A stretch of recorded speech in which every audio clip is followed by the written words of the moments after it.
প্রিয় শিক্ষার্থী, আমরা লাস্ট যে টিউটোরিয়ালে সেটাতে আমরা পড়েছিলাম যে আয়নীকরণ শক্তি, অর্থাৎ আয়নীকরণ শক্তিতে যেটা হয় সেটা হলো ইলেকট্রন অপসারিত হয়ে ধনাত্মক চার্জযুক্ত আয়নে পরিণত হয়।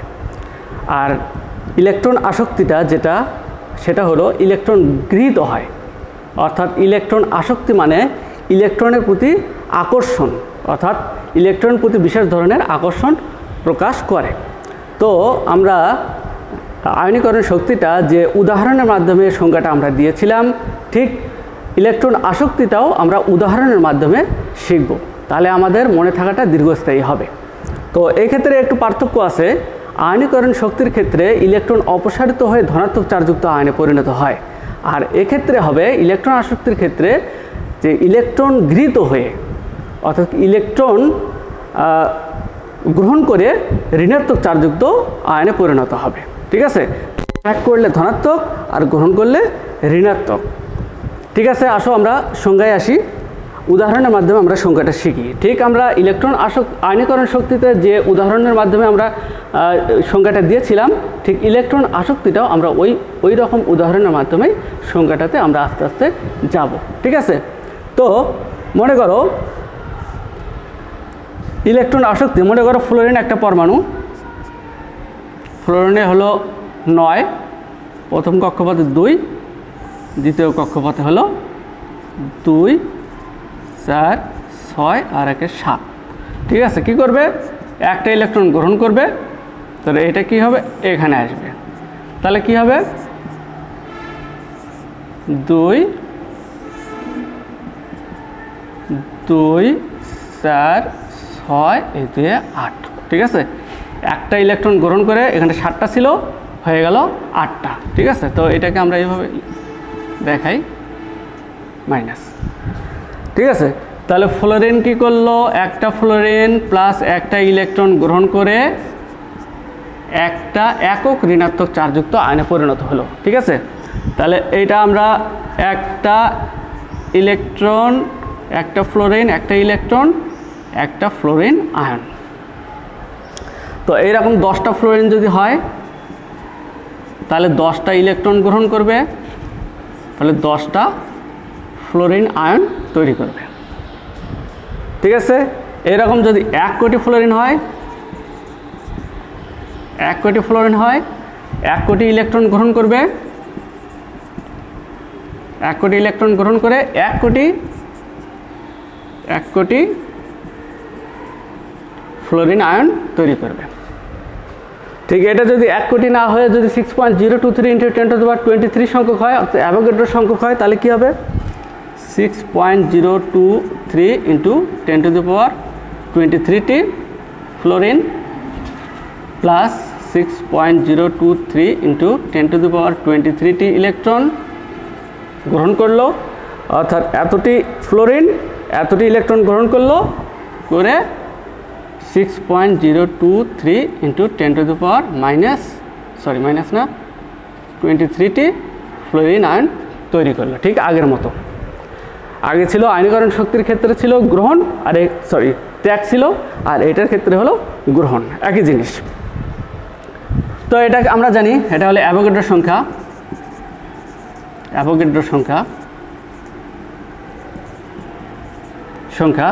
অ্যাভোগাড্রো সংখ্যা, এটা অ্যাভোগাড্রো সংখ্যা।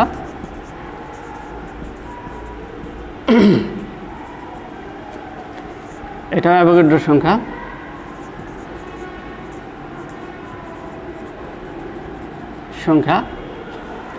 আর অ্যাভোগাড্রো সংখ্যা মানে আমরা জানি এই 6.023 × 10⁻23 মানে 1 মোল। 1 মোল, এটাও 1 মোল, এটাও 1 মোল। ঠিক আছে, তাহলে আমরা সংজ্ঞায় আসি। সংজ্ঞা হলো, এখন গ্যাসীয় অবস্থায় হতে হবে কি? গ্যাসীয় অবস্থা। গ্যাসীয় অবস্থায় কোনো মৌলের 1 মোল পরমাণুতে 1 মোল ইলেকট্রন গৃহীত হয়ে একক ধনাত্মক চার্জযুক্ত, অর্থাৎ 1 মোল একক ধনাত্মক চার্জযুক্ত আয়নে পরিণত করতে যে শক্তি অপসারিত হয়, আয়নীকরণ শক্তির ক্ষেত্রে কি ছিল? ইলেকট্রন শক্তি আয়নীকরণ শক্তির ক্ষেত্রে হলো শক্তি গৃহীত হয়, আর এই ক্ষেত্রে কী হবে, ইলেকট্রন অপসারিত হবে। ইলেকট্রন অপসারিত হয়ে ঋণাত্মক আয়নে পরিণত করতে যে শক্তি অপসারিত হয় তাকে বলা হয় ইলেকট্রন আসক্তি। আমি আরেকবার বলছি যে গ্যাসীয় অবস্থায় কোনো মৌলের এক মোল পরমাণুতে এক মোল ইলেকট্রন গৃহীত হয়ে, এক মোল ইলেকট্রন ঢুকিয়ে বা প্রবেশ করিয়ে বা গৃহীত হয়ে, একই কথা, প্রবেশ করিয়ে এক মোল ঋণাত্মক আয়নে পরিণত করতে যে শক্তি অপসারিত হয় তাকে বলা হয় তাকে বলা হয় ইলেকট্রন আসক্তি। ঠিক আছে, তো এইটা আয়নীকরণ শক্তির ঠিক বিপরীত। তো আসো আমরা এই দুইটা, আয়নীকরণ শক্তি এবং ইলেকট্রন আসক্তি, এই দুইটা আমরা তুলনামূলক একটু আলোচনা করি, তাহলে তোমাদের বিষয় দুটা মানে কনফিউশন হবে না। ঠিক আছে, তো চলো আমরা এই দুইটা তুলনামূলক আলোচনা করি।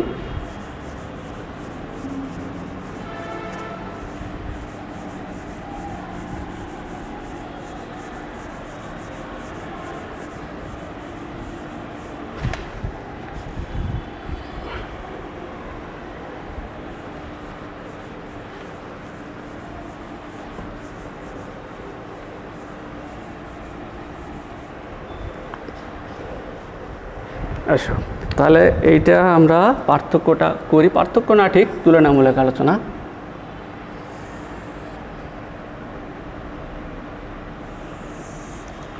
এটা হলো আয়নীকরণ শক্তি,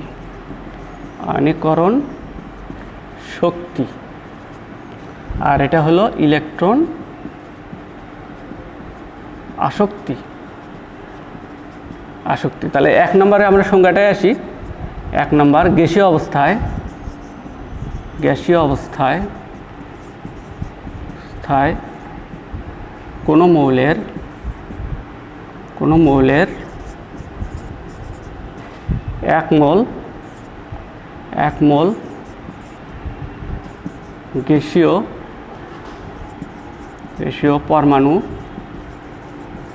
হতে 1 মোল ইলেকট্রন অপসারণ করে ধনাত্মক আয়নে পরিণত করতে যে শক্তির প্রয়োজন হয় তাকে আয়নীকরণ শক্তি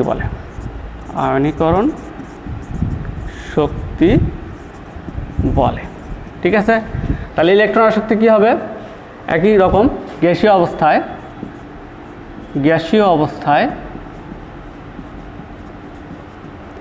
অবস্থায় কোনো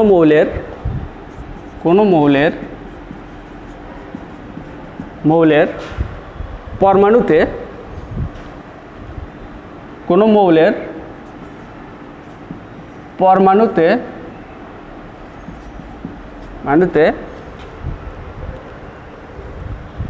এক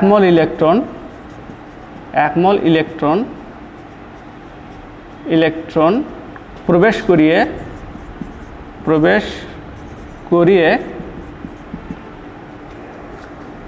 1 মোল ঋণাত্মক, এক্ষেত্রে ছিল হলো ধনাত্মক। ঠিক আছে, এক্ষেত্রে ছিল অপসারণ, আর এক্ষেত্রে হলো প্রবেশ। ঠিক আছে, আয়নীকরণ শক্তির ক্ষেত্রে অপসারণ আর ইলেকট্রন আসক্তির ক্ষেত্রে প্রবেশ। 1 মোল ইলেকট্রন, কোনো পরমাণুতে 1 মোল ইলেকট্রন প্রবেশ করিয়ে 1 মোল ঋণাত্মক আয়নে পরিণত করতে যে শক্তি এটা প্রয়োজন হয়, এক্ষেত্রে শক্তির প্রয়োজন হয়, আর এক্ষেত্রে শক্তি অপসারিত হয় তাকে ইলেকট্রন আসক্তি বলে।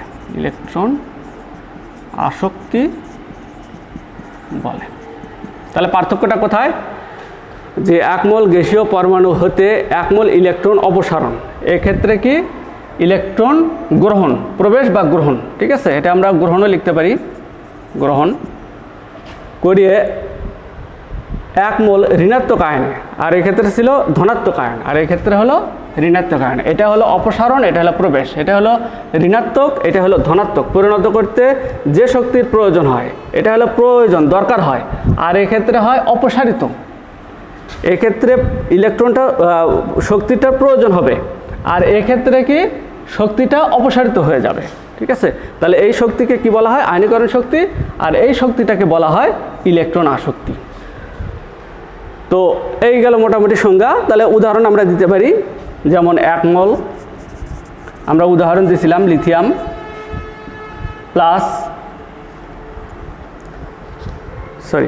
মাইনাস ইলেকট্রন, মাইনাস 1 মোল ইলেকট্রন, 1 মোল ইলেকট্রন অপসারিত হয়ে গেল, হলো কি 1 মোল লিথিয়াম প্লাস আয়ন, ঠিক আছে। এটা হলো আয়নীকরণ শক্তি। আর ইলেকট্রন আসক্তির ক্ষেত্রে আমরা নিয়েছিলাম যে 1 মোল ফ্লোরিন সেখানে গ্রহণ করবে প্লাস 1 মোল ইলেকট্রন, 1 মোল ইলেকট্রন গ্রহণ করলো, করে কি হবে 1 মোল ফ্লোরিন আয়ন, ঠিক আছে। এই দুটা উদাহরণ। আচ্ছা, এখন আমরা জানি যে আয়নীকরণ শক্তি এবং ইলেকট্রন আসক্তি দুটোই হলো পর্যায়ভিত্তিক ধর্ম। তো এই পর্যায়ভিত্তিক ধর্মের এই দুইটার পর্যায়ভিত্তিক ধর্মের ধর্মটা একেবারে সিমিলার, একই। কারণ আয়নীকরণ শক্তির ক্ষেত্রে আমরা পড়েছিলাম একই পর্যায়ে যদি বাম থেকে ডান দিকে যাওয়া যায়, অর্থাৎ পারমাণবিক আকার হ্রাসের সাথে সাথে আয়নীকরণ শক্তি বৃদ্ধি পায়, এবং উপর থেকে নিচের দিকে পারমাণবিক আকার বৃদ্ধির সাথে সাথে আয়নীকরণ শক্তি হ্রাস পায়। তাহলে আর ওই ঠিক একই কথা এইটার ক্ষেত্রেও, যে একই পর্যায়ে বাম থেকে ডান দিকে গেলে অর্থাৎ পারমাণবিক আকার হ্রাস পেলে ইলেকট্রন আসক্তি বৃদ্ধি পাবে, আর উপর থেকে নিচের দিকে গেলে ইলেকট্রন আসক্তি হ্রাস পাবে। তাহলে আমরা লিখে ফেলি 2 নম্বর, পারমাণবিক আকার হ্রাস পেলে আয়নীকরণ শক্তি বৃদ্ধি পায়। আমি শুধু এটাই লিখলাম পারমাণবিক আকার, কারণ আমরা জানি যে একই পর্যায়ে বাম থেকে যদি ডান দিকে যাওয়া যায় তাহলে পারমাণবিক আকার হ্রাস পায়, আর উপর থেকে যদি নিচের দিকে যাওয়া যায় তাহলে পারমাণবিক আকার বৃদ্ধি পায়। তাহলে পারমাণবিক আকার যদি হ্রাস পায় তাহলে আয়নীকরণ শক্তি বৃদ্ধি পায়। আচ্ছা, তাহলে এবার আমরা এটাতে আসি, ইলেকট্রন আসক্তির ক্ষেত্রে আসি। 2 নম্বর, পারমাণবিক আকার হ্রাস পেলে ইলেকট্রন আসক্তি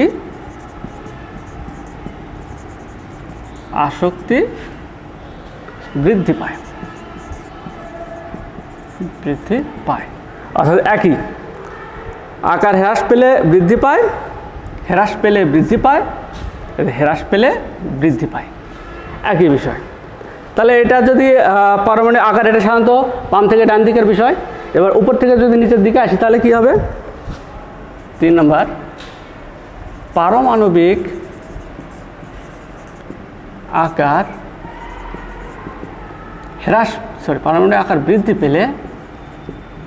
বৃদ্ধি পেলে আয়নীকরণ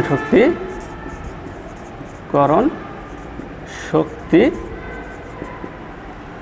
হ্রাস পায়। বিপরীত কথা, বৃদ্ধি পেলে হ্রাস পায়। তাহলে এটাও অল দ্য সেম। 3 নম্বর, পারমাণবিক আকার হ্রাস পেলে, আমরা কত হ্রাস তো লিখছি, পারমাণবিক আকার বৃদ্ধি পেলে ইলেকট্রন আসক্তি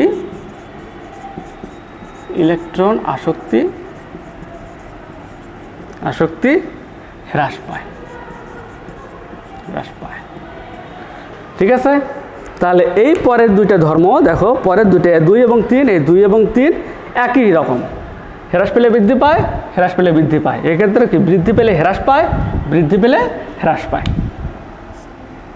তো কেন বৃদ্ধি পেলে হ্রাস পায় এটা আমি পারমাণবিক আকারে তোমাদেরকে আমি বুঝিয়ে দিয়েছি, ঠিক আছে। কেন পারমাণবিক আকার হ্রাস পায় এবং কেন পারমাণবিক আকার বৃদ্ধি পায় এটা পারমাণবিক আকার বা পরমাণুর আকারে আমি এটা বুঝিয়ে দিয়েছি।